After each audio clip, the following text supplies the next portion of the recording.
oh my gosh, it was so hard. Like, I feel like I was breaking up with someone. First, parang heartbreak. Kasi, for the longest time, grade school, high school, college, pro, 10 years tayo nag-pro. Parang, after that, diba, parang totoo na ba to? Aalisan ko na ba to? Parang ako nakikipag-break, I swear. Nag-color ako ng hair ng red. Tapos nagpatattoo ako. Tapos parang nung day na magpapatattoo ako, sabi ko kay Lino, I'm getting a tattoo and ako lang mag-isa. I feel like I need to do this by myself. Tapos sabi niya, okay, sige, bye. Tapos biglang bumalik siya, wait, you're not breaking up with me, right? Kinamahan din si Lino kasi parang ang dami kong pinagdadaanan. Which is true naman na parang it's so hard to hiwalayin yung identity mo, yung kilala mo yung sarili mo sa volleyball. Kung wala yun, diba? Yes. Sino ka na? Ganun. Oo, parang talagang break up. So parang I can say that was a heartbreak for me letting it go. Pero now, parang, diba, ginost ko kayo lang. Parang I just needed time. Pero eventually, yung volleyball, bumabalik din ako. Kasi love ko talaga. Wala kayong magagawa. Love ko talaga siya. Yeah. So, ano yung turning point na, ito na, tutuloy ko na yung ko. Yung retirement. Meron ba kayong specific moment na after season na nag-decide kayo na okay, maybe it's time na oo nga. Mafe-feel mo lang din talaga. Mafe-feel mo na parang ilang taon ko na rin pala itong ginagawa, no? So, parang after ito, ano nang next kong gagawin? I mean, pag hindi na ako volleyball player, sino na ako?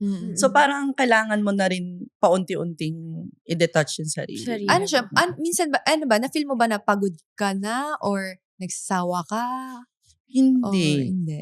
Talaga? Hindi. Oo. Siguro pag love mo yung ginagawa mo din, may time na syempre mapapagod, normal. Kasi syempre, napaka-physical ng volleyball. Pero, pag love mo rin talaga, the more na nahihirapan ka, mas lalo kang nag-enjoy na ginagawa. Ako pagod na. Pero, talaga, hanapin din talaga ng katawan. Totoo. Pero kung everyday ba naman, Oo, girl? naman. Parang 4:30 gising na tayo. Tapos dapat 6 a.m. Gano'n. 5:30 nandun na. Parang hirap gumising minsan kung kaya wala ka nang, like, you have to drag yourself to training. May mga days na gano'n, diba? Pero, kung andun ka na, naka-training ka na, happy ka. Pag nakita mo na yung mga ka-teammate mo, okay na ako ulit. I think yung pinakamahirap i-let go. Yung team nabuo yes. yung friendship. Yeah. Parang, doon ko nga rin na-realize after leaving the team na I like working with the team. I'm a team person. yes. Kaya naman until now, kasama pa rin natin si Mama. Alam mo yung after championship, Mama Faye, let's go! Tapos mabasok sa nakikiparte pa din. Kasi parang, alam mo yun, kahit 5 years din naman tayo nagsama. And sobrang na-appreciate ko talaga na isip niyo ako or in-invite niyo ako. Tapos parang may mga fans minsan sinasabi, uy, champion Creamline, sinasabi sa akin, uy, champion Creamline, congrats, sabi ko, Ganun nga.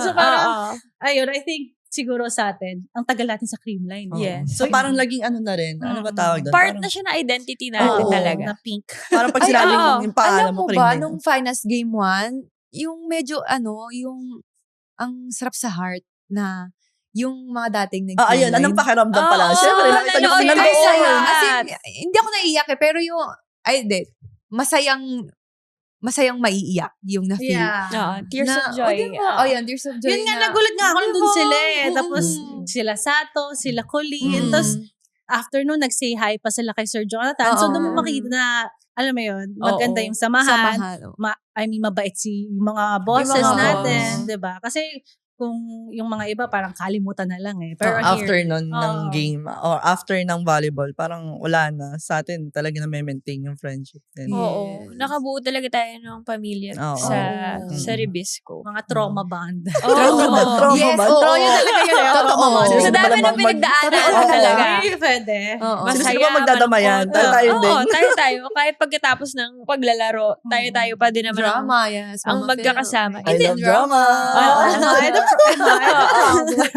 Hindi, tsaka feeling ko for us, ang retirement kasi hindi siya like one-time decision na one time na biglaan mo lang, ay ayoko na. 'Di ba? Feeling ko, kahit ilang taon na leading to that decision, ang dami mo ng araw na iniisip na o pinaghahandaan mo yung tama yung na ba time to? na yun, Ito na ba diba? yun? Tama na ba yung decision ko? Ready na ba ako? Yes. Na ano siya parang Atras abante ka ba Mm-mm. sa ganong desisyon kasi hindi mo talaga alam. So, meron ba kayong moment naman na naiyak kayo kasi alam nyong patapos na parang ganun or malapit na kayo sa decision na yun? Siguro sad lang. Or, alam ko, naalala ko dahil pag-meeting ako sa manager natin. Tapos yun, okay naman. I mean, okay yung usapan. Pero I guess, sad lang kasi hindi ko na kayo makikita everyday. Hindi ko na wala. Yes. Pero kasi na-invite nyo naman ako sa training. So, okay pa rin ako. Pero siguro, may point na parang, hala, ito na nga yun. Tapos na, siguro mas, yung at that point, gulo ka pa na parang, ito na ba? Hindi mo pa accept. Denial ka pa na. Tapos Alam na mo, yung pro. saan ko siya na-feel? Yung nag-training na kayo. So, syempre, di ba parang pag start na yung, yung start na babalik yung na. taon, Yung taon, yung nag-training yes. na. Oo nga, wala na nga ako sa team, ganyan. Kasi syempre, kapag off-season natin, talagang nagpa-practice pa rin tayo, Kanya-kanya. nagpapa-condition ka pa rin. Kasi pagdating ng January, balik ulit tayo sa training. So, sabi ko, okay, eto na nga. Totoo na to. Parang doon pala siya nagsisink in sa utak ko na wala na sa Tapos di team. ka gumising ng maaga. Diba? Oo. Yung ganun. Ay, okay pala yung ganito, no? Yung hindi ka Yeah. gumising ng umaga. Kayo ba, nahirapan kayo hanapin yung path nyo after retirement? Oo naman.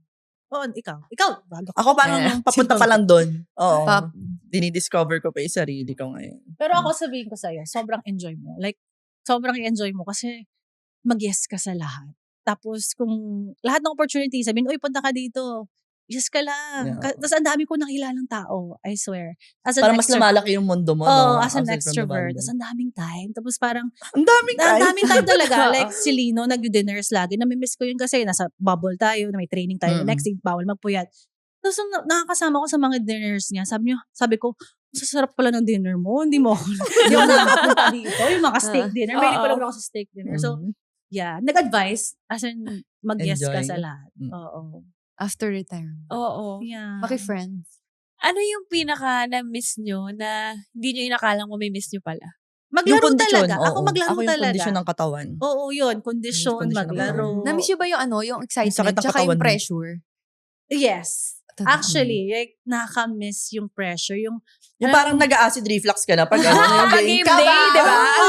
Ayun, yung sasakit kasi yung mas tiyan mo. mahirap kasi pag nasa labas ka, di ba? Oo, Kasi nasa oo. loob ka ng court. Kasi pag nasa loob ka ng court, mas kontrolado mo yung pwedeng Yeah. mangyari, Oo, maging sitwasyon. Pero pag nasa labas ka, wala kang magagawa. Mag-pray ka na lang talaga. Tas Tiisin mo yung acid mo. Minum ka Baka na lang ng gamot tawagin ka after. bigla, Oo. di ba? Yeah. At saka siguro yung anticipation leading to a big game. Oo, yung preparation. Oo, yung preparation. Yung Alam mo yun. naka-mindset, Mindset ka. disiplina talaga. Yung Pero, tulog mo. I think yung pressure, yun yung minsan nami-miss ko na parang maramdaman. Yung nagsuslow mo lahat. Yung hindi mo narinig yung audience. Mm. Tapos Oo. ikaw na lang, dito ka na lang, yung court na lang, yung kalaban. Nafe-feel nyo ba yun? Oo. Nagsuslow mo lahat. Oo. Yun yung parang minsan nakaka-miss na feeling na makukuha mo lang sa sobrang laki ng Mm-mm. pressure. Ano nung you up, di ba? Oo, iba Diba? naman din. Kasi Final yung pressure four pag tayo ano, nun, diba? school by school eh. Ano yun? Step ladder tayo noon. Hindi ba? Hindi Hindi. Pero naman. naglaban tayo para makapasok sa Final Four. Mm-mm. Naalala ko yun. Tapos lagi tayo 5 sets. Oo, tapos si Nakachi biglang pinasok. Oo. Oo. Saraneta. Gano'n nyo na-miss yung competition? Ikaw, ako, naglalaro na ako eh. Sobra, syempre. Sobra. Sobra. Kasi ilang Competitive taon. ka ba? Oo. Oo, si Mm. Ate Pang. Lagi niya Oo, inaano sa kahit sa training, puksaan Puksaan sila dalawa sila ni ni Bea. Bea din. Oo. Kulang na lang mamigay kami ng ticket. Oo, Ganon, oo, para oo. lang makita nyo paano kami pupuksaan ni Pupuksa. Bea. Yung tipo, Padres. nagkakaroon na ng pagbaba ng moral sa sobrang. Akala nga doon ni Bea, siya na yung mauna sa mag-retire. Kasi nga parang Oo, diba? dumating Naging- sa point na talaga na de-depress na siya na parang isang linggo na daw niya akong pinag-aaralan, hindi niya ako Hindi niya mablock. Pero ngayon, Tapos best yun. blocker. Di ba? Oo. Dahil sa'yo yan. Oo, yes. Saan? Ganun talaga. Na-pressure Alam mo sa na sa'yo. ipasa. Ang Oo. corona. Ay, oo nga. Grabe! Nabitin na naman tayo sa kwento ngayon! Kung gusto mo pa ng dagdag kwento, huwag mag-alala! Pag may time, kita tayo ulit sa susunod na episode! Grab a spot! Relax lang! At makitambay sa kwentuhan namin! Walang pressure! Chill lang! Follow us on YouTube, Spotify at Apple Podcasts para mapakinggan ang buong episodes ng Ang Podcast ng Mga May Time.